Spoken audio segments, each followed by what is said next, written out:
Today's tip of the week is setting the right list price, and it sort of ties right into the seminar with appraisals and CMAs and stuff like that when we go to list a property. Yeah, we thought we would just throw this tip of the week in there because Tim and I have a different approach when it comes to listing properties.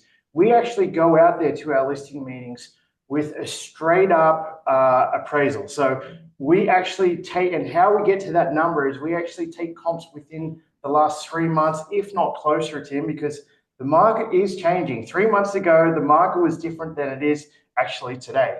So we actually try and find comps that are very, very comparable. That's one other thing.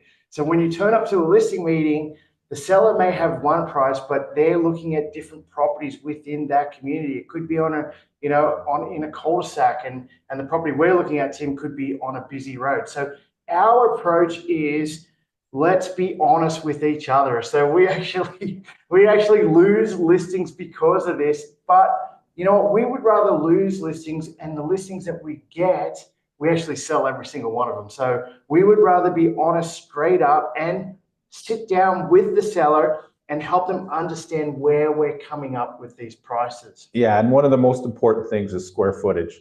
A lot of these communities out there, you will see, they'll look like cookie cutter homes. So you'll see 2-story home with a front attached garage, one after another, after another, after another. But the thing is they're not all the same square footage. And sometimes the sellers don't understand that. And they think that just because their house looks a lot better from the front, that it's worth more than the neighbor down the street who just sold. But if that neighbor is 300 or 400 square feet bigger, guess what? We have to take that into account.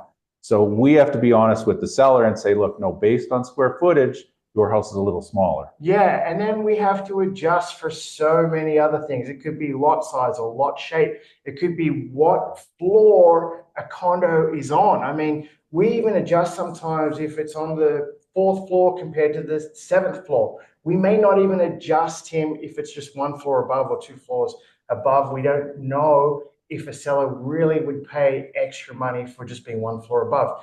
And then it comes down to renovations. Are there new windows? Is there a new roof? Is there a finished basement? Is there a suite in the basement? Is there a new kitchen? So how many bedrooms? Did people take out bedrooms? Did people put in bedrooms? So there's multiple things we have to adjust for. And it's going, talking to the seller and helping them understand where we're coming from, and Tim, where we have to understand where they're coming from. And at the end of the day, we've taken on listings where we haven't even agreed on the price, but Tim and I will show them with our adjustments and the square footage how we came up with that price. So for example, we're looking at, where is that place where Dave's place? Near DeWinton. Near DeWinton. It's a beautiful acreage. It's 3.5 acres, nearly 4 acres, I think, but half of it's underwater.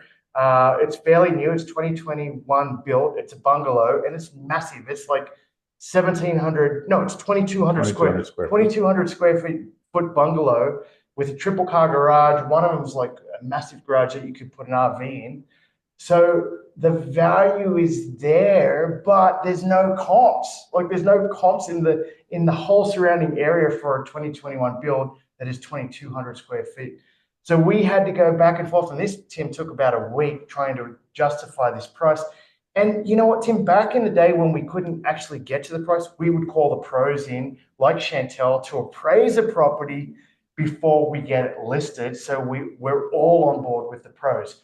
But, in this case, what Tim and I did, we actually went to the realtors that work a lot down in DeWinton, outside Okotoks, and we asked them for their feedback. And one realtor actually said to us, you know what, I sold something similar, nowhere near as new as that one.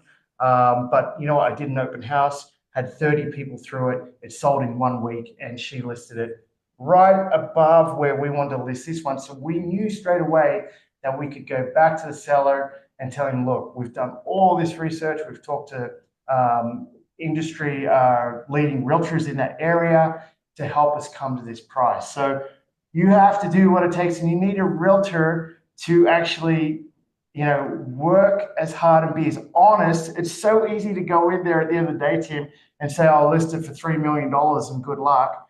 We would rather take the other approach and get the price right, justify the price, and then, you know what, go with, if it's the seller's gut feeling or it's our gut feeling, at the end of the day, if that's what it comes down to, if we're not in an agreement on the price, we would still rather list it than not. Yeah, and that consultation with the sellers deals a lot with their emotions, because of course they're going to think that their house is worth the maximum.